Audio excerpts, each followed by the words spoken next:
Mr. President. Senator from Virginia is recognized. Mr. President, are we in a quorum call? We are. I'd ask that the quorum be dispensed with. Without objection. Thank you, Mr. President. Mr. President, 2 months ago, I came to this floor to warn about the growing politicization of our intelligence community. I laid out in detail how this administration, led by Director of National Intelligence Gabbard, was dismantling the independence, integrity, and credibility of the very institutions that we rely on to keep Americans safe. I'd hope that by sounding that alarm early, the administration might reconsider its actions, or at the very least slow its march towards turning our intelligence agencies into instruments of political loyalty. But instead, the situation has only grown more dangerous. And I want to say at the outset, this will not be the last time I come to the floor on this issue, particularly if we continue to see the unraveling of that independence. I intend to continue making these speeches for as long as it takes, because the stakes for our national security are too high to let this pattern go unchallenged. Since my remarks in September, we've seen not restraint, but an escalation of political retaliation, of the hollowing out of expertise, and the outright manipulation of intelligence. We are watching in real time an administration strip away the guardrails that have protected this country for generations. I've had the distinct privilege of representing the people of Virginia in this body since 2009. And in nearly 17 years, one of the most consequential responsibilities I've held has been serving on the Senate Intelligence Committee, first as a junior member, and then for the last 8 years as chairman or vice chairman. I always tell our new members that getting a seat on the committee is a double-edged sword. On the one hand, you get access to things that no other senators hear. You see capabilities that would astonish even the most seasoned spy novel reader. But the other part of the edge is you get to see the full scope of threats facing the United States. Daily reports about terrorist plots, cyber attacks, hostile foreign services targeting our citizens and institutions. And once you've seen that picture clearly, you don't sleep quite as soundly at night. It's precisely because these threats are real, persistent, and in many cases growing, that I'm so deeply concerned about the Trump administration's reckless actions that have left our country more vulnerable than at any point in recent memory. Just last month, FBI Director Kash Patel testified before the Senate Judiciary Committee that the FBI has experienced a 300% increase in terrorist cases opened this year alone, on top of a 30% increase in foreign espionage cases. At the Senate Intelligence Committee's annual threat assessment hearing, Director Gabbard reiterated that foreign terrorists remain intent on striking the United States and our citizens, that a large number of cyber and intelligence actors continue to target our critical infrastructure, and that these adversaries possess weapons capable of hitting the United States territory and disabling vital U.S. systems. Indeed, in an interview earlier this month, Director Gabbard repeated that, quote, terrorism continues to place the greatest both short-term and long-term threat to the American people, end of quote. Whatever one thinks of the individuals delivering these messages, the assessments themselves leave no ambiguity of the dangers confronting the United States. And yet, in spite of these clear and present threats, the Trump administration has chosen a course of action that weakens our defenses and leaves Americans more vulnerable to the very risks its own officials have publicly described. Since Inauguration Day, the president and his hand-picked FBI director, again, Kash Patel, have forced out thousands of experienced agents for reasons that appear more political than professional. For example, like refusing to acknowledge who actually won the 2020 election, or FBI agents being thrown out for prosecuting the violent criminals who attacked Capitol Police on January 6th, or being pushed out for simply being friendly with someone critical of the president. Alarming court filings suggest that even Director Patel has privately acknowledged that many of these actions may be illegal, yet justified them by saying that his keeping his position depended on carrying them out. The list of those purged reads like a who's who of the Bureau's most decorated public servants. Those agents forced out include the former acting director of the FBI, Brian Driscoll, who rose through the FBI ranks in some of the most elite units, including the FBI's hostage rescue team, where in 2015 he supported U.S. Special Operations in rescuing an American humanitarian aid worker, Kyler Muller, from ISIS. Special Agent Driscoll would later rise to the head of FBI's Critical Incident Response Group, the FBI's elite team in charge of dealing with terrorists, child abductors, bomb threats, and hostage situations. For his service, Agent Driscoll was awarded the FBI's Medal of Valor and Shield of Bravery, only to have Director Patel fire him because he would not purge agents that the president deemed politically disloyal. Other purged individuals include Bobby Wells, who joined the FBI shortly after 9/11 and spent decades in counterterrorism.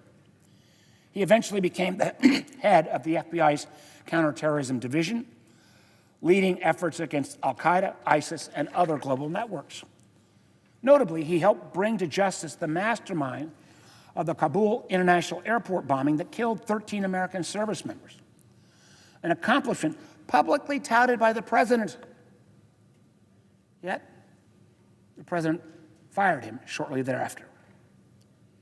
This list includes Michael Nordwall, the head of the FBI's Criminal Cyber Response Branch, who led efforts to combat ransomware attacks, online fraud, and sophisticated cyber intrusions targeting critical United States infrastructure. Further, the list includes Ryan Young, the head of FBI's Intelligence Division, overseeing the collection and analysis of all intelligence on domestic and foreign threats, trying to make sure that field offices had the situational awareness to prevent attacks. Other senior agents were forced out in dozens of FBI field offices, nationwide from Washington to Miami to New Orleans, Las Vegas, and Seattle. Among those heads of FBI field offices forced out was Special Agent Jacqueline McGuire, the lead investigator into the five hijackers of American Airlines Flight 77, whose expertise was critical to understanding 9/11 and preventing further attacks. And most recently, being pushed out included Stephen Palmer, a 27-year veteran of the FBI and the third head of FBI's elite critical incident response group to be fired in just 3 months. In 3 months, 3 separate heads were fired. Now, as head of the Critical Incident Response Group, Mr. Palmer led teams tasked with responding to terrorist attacks, mass shootings, hostage crises, high-risk national security incidents, work that required split-second decision-making under extraordinary pressure. Now, he's fired not for failing his duties, not for misconduct, and not for political disagreements about law enforcement. He was fired because the American people learned that Director Patel had been using the FBI's $60 million jet at $20,000 a flight to go on dates with his girlfriend. To make matters worse, recent reporting indicates that Patel now has also pulled agents off an FBI SWAT team to provide a security detail for that very same girlfriend. An unprecedented use of some of our nation's most elite units, ordinarily assigned to deal with terrorism, hostage situations, or mass shootings. Thousands of FBI agents all forced out, not because they failed to do their job, but because they refused to bend the knee to partisan politics. And if these individuals were not enough, the truth is the FBI in recent months has assigned between 25 and 45% of its agents who handle counterterrorism, cyber, espionage, child sexual abuse, and other critical missions. What have they been reassigned to? Well, they've been reassigned to immigration, where our office hears regularly that they want to get back to the cases they've been working on, and instead are stuck on a detail where they do nothing. Matter of fact, data reveals a 33% decrease in hours spent on child exploitation cases this year compared to previous years. Firing agents who investigate terrorists, foreign spies, cyber hackers, and child predators doesn't make America safer, especially when the president's own intelligence officials warn publicly and repeatedly of the many threats facing our nation. Just this summer, the ODNI issued a bulletin warning of al-Qaeda and ISIS plots targeting the homeland. And just last month, the FBI disrupted ISIS terrorist plots in Michigan and New Jersey that might have been aimed at Halloween. I shudder to think what would have happened if the FBI had missed those plots. If terrorists had semi-automatic rifles had suddenly let loose on kids trick-or-treating. The FBI Agents Association, which represents over 90% of all active FBI agents, issued a sobering warning earlier this month that Director Patel, and I quote again, disregarded the law and launched a campaign of erratic and arbitrary retribution, and that his actions, quote, make the American public less safe. This is the FBI Agents Association. They don't make these kind of comments. How far do you have to be pushed to basically say the current director of the FBI is making America less safe? But this political purge is not simply limited to the FBI.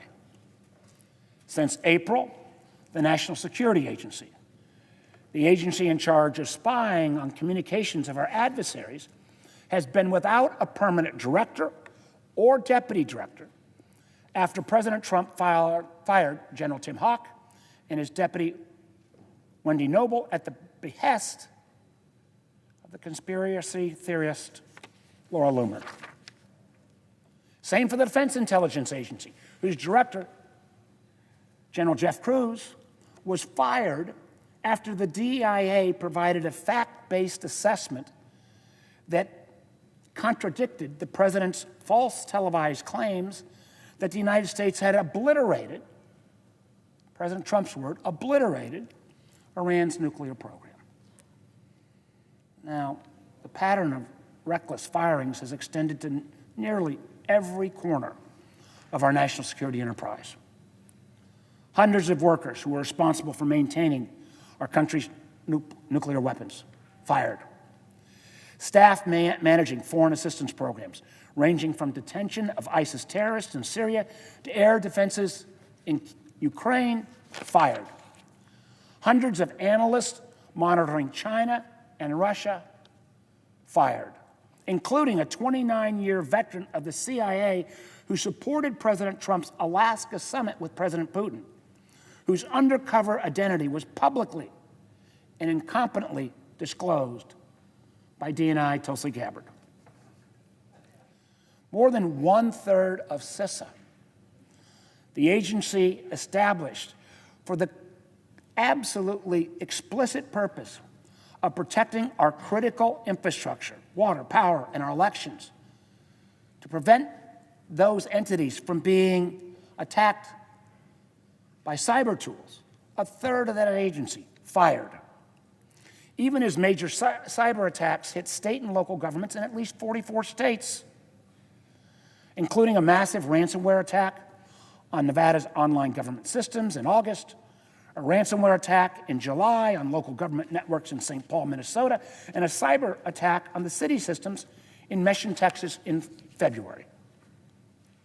The folks that are supposed to respond, a third of CISA, it's a relatively new agency, but had been making progress, all fired. The irony is stark. I mean, despite persistent efforts by China, Russia, Iran, and other adversaries, the 2020 presidential election was one of the most secure in history, thanks in large part due to steps taken during the Trump administration's first term to safeguard our critical infrastructure. Yet now, much of that hard-won protection has been dismantled, leaving Americans more vulnerable than ever. Cyber Command, which under General Paul Nakasone disrupted the Russian troll farms in 2017, lacks a permanent commander. The Foreign Influence Task Force, stood up by President Trump in his first term to share information with state and local partners about foreign interference in our elections, that task force has been completely disbanded. And all the while, the administration's own intelligence reporting warns, and again, I'm going to go back to quote, Beijing will continue to expand its coercive and subversive malign influence activities to weaken the United States, is likely to feel emboldened to use malign influence more regularly in coming years, particularly as it fields AI to improve its capabilities. That's what China is saying. Russia, quote, Moscow's malign influence activities will continue for the foreseeable future and almost certainly increase in sophistication and volume. Quote again, Iran's growing expertise and willingness to conduct aggressive cyber operations makes it a major threat to the security of U.S. networks and data. The administration's own comments say these are threats we can't avoid. Yet you dismantle the Foreign Malign Influence Center. You fire a third of the people that are supposed to be responding to cyber attacks. You take FBI agents who are working on cyber and stick them on the immigration detail. This does not make America safer. The truth is, the pattern is unmistakable. Political loyalty is now valued over competence. And the very institutions created to protect Americans are being dismantled right before our eyes. We can no longer pretend that politics and national security are separate. Every day that we allow this purge to continue is a day we leave Americans more exposed in their homes, on the streets, and online. The next attack will not wait for Congress to act. The next threat will not ask permission. And when it comes, the consequences will not be measured in polling numbers or election results. They will be measured in lives lost, infrastructure damage, and national security compromised. This is the moment to stand up, to defend our intelligence agencies, to protect those agents, to allow the intelligence community to speak truth to power, even when the power doesn't want to hear it. And frankly, at the end of the day, to safeguard the American people. If we fail to act and don't stand up for these men and women who've put their lives on the line, if we don't stand up for keeping classified information classified, if we don't stand up and say to those who undermine our infrastructure by cyber attacks, if we don't stand up to those terrorists planning, we will bear the cost later, a cost that could be catastrophic. Mr. President, I think we're a better country than this. These men and women deserve our support. And unfortunately, so far they have not gotten that support. We can and must do better. Mr. President, I yield the floor.